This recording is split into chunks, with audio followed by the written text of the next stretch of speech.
అందరికీ నమస్కారం. A very good morning and a good afternoon అండి.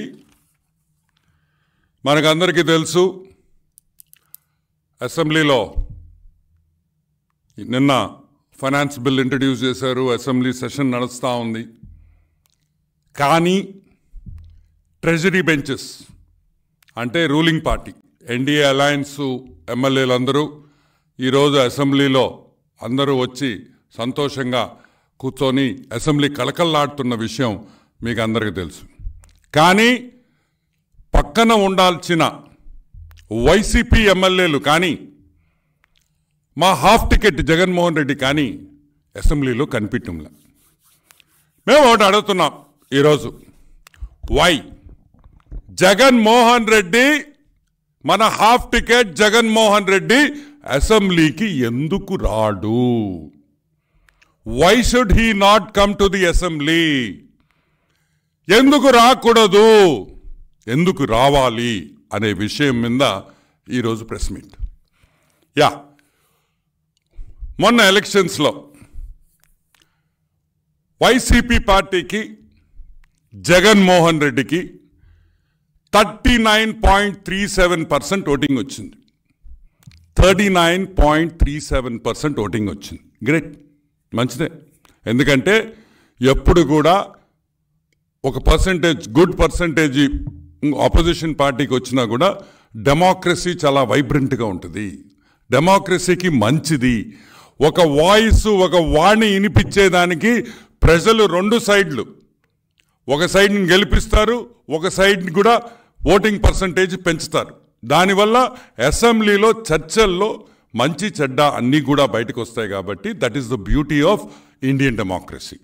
1,32,89,134 మంది వైఎస్ జగన్మోహన్ రెడ్డికి ఓటేశారు, వైసీపీ పార్టీకి. ఈరోజు మేము అడుగుతున్నాం, జగన్మోహన్ రెడ్డి నీకు 1,32,00,000 మంది ఓటేసినప్పుడు నువ్వు ఎందుకు రావయ్యా అసెంబ్లీకి అని అడుగుతున్నాం. ఏమి ఆ 1,32,00,000 మంది తప్పు చేశారా? పొరపాటున నీలాంటి హాఫ్ టికెట్ గాడికి ఓటేశారా అనే పాయింట్ ఈరోజు ప్రజలు మాట్లాడుకుంటున్నారు. ఎందుకు భయ్, ఎందుకురా నాయన వీడికి ఓటేసామో, వీడి అసెంబ్లీకి రాడు, మన గురించి పట్టించుకోడు, ఈడేదో మన వాణి వినిపిస్తాడనుకుంటే వీడు గాయబైపోయాడు అనే పరిస్థితుల్లో ఈరోజు ప్రజలు, నీకు ఓటేసిన ప్రజలు మాట్లాడుకుంటున్నారు అనే సంగతి జగన్మోహన్ రెడ్డి గుర్తుపెట్టుకోవాలి. ఎస్, పొరపాటును ఓటేశారా, తెలియకుండా ఓటేశారా అనే అన్ని పక్కన పెడితే వాళ్ళ గురించి, మిగతా రాష్ట్రంలో ఉండే ప్రజల గురించి వాళ్ళ వాణి, ఒకవేళ తెలుగుదేశం పార్టీ చంద్రబాబు నాయుడు ఏవైనా ఒక పొరపాటు చేసి ఉండొచ్చు, ఆ పొరపాటుని మీరు అసెంబ్లీలో వినిపిస్తే మేము సరిదిద్దుకోవాల్సిన బాధ్యత చంద్రబాబు ఎన్డీఏ కూటమి మీద ఉందని కూడా నేను మనవి చేస్తున్నా. అదే డెమోక్రసీ. ఎస్, ఈరోజు పోలవరం ఎన్నెన్నో ప్రాజెక్టులు వస్తున్నాయి, కొత్త ఫ్యాక్టరీలు వస్తున్నాయి, రోడ్లు రిపేర్ చేస్తున్నాం. వీటి గురించి మంచి అసెంబ్లీకి వచ్చి మంచి సజెషన్స్ ఇవ్వండి, చెప్పండి, ఈ విధంగా చేస్తే ఇంకా బాగుంటుందని చెప్పండి, వింటాం. ఎలక్షన్స్ అయిపోయిన తర్వాత స్టేట్ డెవలప్మెంటే ముఖ్యం. రాష్ట్రం ఏ విధంగా ముందుకు తీసుకోపోవాలనేదే ముఖ్యం.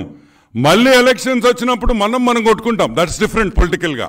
కానీ ఒక ఎలక్షన్ అయిపోయిన తర్వాత, ఆ ఎలక్షన్ రిజల్ట్స్ వచ్చిన తర్వాత, సిబిఎన్ గారు ముఖ్యమంత్రి అయిన తర్వాత, be a part of the government. ఈ ప్రభుత్వానికి అండ ఇవ్వండి, అండదండలతో అందరం కలిసి పనిచేస్తాం. అది వదిలేసి ఒక స్కీజోఫ్రెనిక్గా నువ్వు ఈరోజు అసెంబ్లీ బాయ్కాట్ చేస్తావు. మేము ఈరోజు సింపుల్ పాయింట్, ఒక సింపుల్ పాయింట్ అడుగుతా, నీకు అపోజిషన్ లీడర్ స్టేటస్ ఇవ్వలేదు, దానికని నేను రావటం లేదు అని అన్నాడు. ఈరోజు నేను అడుగుతున్నా, 2019లో నువ్వు ముఖ్యమంత్రి అయినప్పుడు నువ్వు చెప్పిన డైలాగ్ ఒకటి నేను గుర్తు చేస్తున్నా ఈరోజు. చంద్రబాబు నాయుడు తెలుగుదేశం పార్టీ 5 మంది నుంచి 6 మందిని ఎమ్మెల్యేలు నేను తీసేసుకుంటే చంద్రబాబు నాయుడు గారికి అపోజిషన్ స్టేటస్ కూడా ఉండదు. ఉండదు అని నువ్వు చెప్పిన మాట ఈరోజు జగన్మోహన్ రెడ్డి గుర్తు చేసుకోమంటున్నా. It's very important.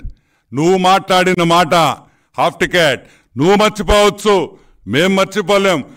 ఆ రోజు నువ్వు ఈ మాట అన్నప్పుడు ఈరోజు నీకు అపోజిషన్ లీడర్ వచ్చే అర్హత ఏముంది? అసలు ఎందుకు ఇవ్వాలయ్యా? ఎందుకు ఇవ్వాలి? మీకు అపోజిషన్ లీడర్గా ఏ క్వాలిఫికేషన్ ఉందని ఇవ్వాలి? చదువుకున్నావా? 0. చదువుకున్నావా? 10వ క్లాస్ ఫెయిలు. సరేలే మా రాజశేఖర రెడ్డి బిడ్డ, మా రాజశేఖర రెడ్డికి మా చంద్రబాబు నాయుడికి మంచి సంబంధాలు ఉన్నాయి. అంటే పొలిటికల్గా వాళ్ళిద్దరూ ఎంత విరోధులో అసెంబ్లీ అయిన తర్వాత కానీ అంత స్నేహితులుగా ఉండేవాళ్ళు. రాజకీయం అలానే ఉండాలి. మన ఎవరం భద్రశత్రువులం కాదు ఎవరికి. రాజకీయాల్లో ఎలక్షన్ ఉన్నప్పుడు మనం శత్రువులుగానే పోరాడతాం. ఎలక్షన్ అయిన తర్వాత స్నేహితులుగా బంధువులుగా అన్ని విధాలుగా కలిసిమెలిసి రాష్ట్రం కోసం పనిచేస్తాం. ఆ రోజు రాజశేఖర రెడ్డి ఉన్నప్పుడు ఈ విధంగా ఉండింది. ఈ రాక్షసుడు ముఖ్యమంత్రి అయిన తర్వాత జగన్మోహన్ రెడ్డి పూర్తిగా మార్చాడు.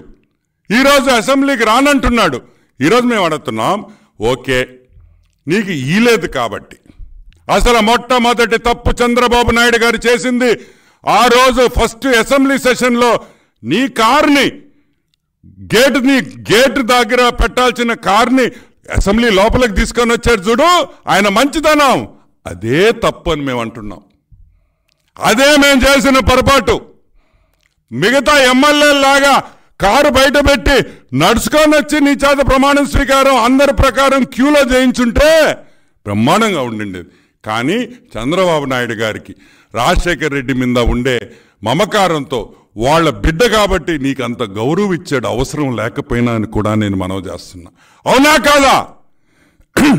నిన్ను అసెంబ్లీ వరకు తీసుకురావాల్సిన పరిస్థితి ఉందా లేదా? కానీ that is the respect that you give and take అంటే రెస్పెక్ట్లో. ఆ గివ్ అండ్ టేక్ అనే విషయానికి జగన్మోహన్ రెడ్డికి అర్థం కూడా తెలియదని కూడా నేను మనవి చేస్తా ఉన్నాను. ఓకే, ఇంకొక పాయింట్ వీళ్ళ గురించి వదిలేస్తామయ్యా.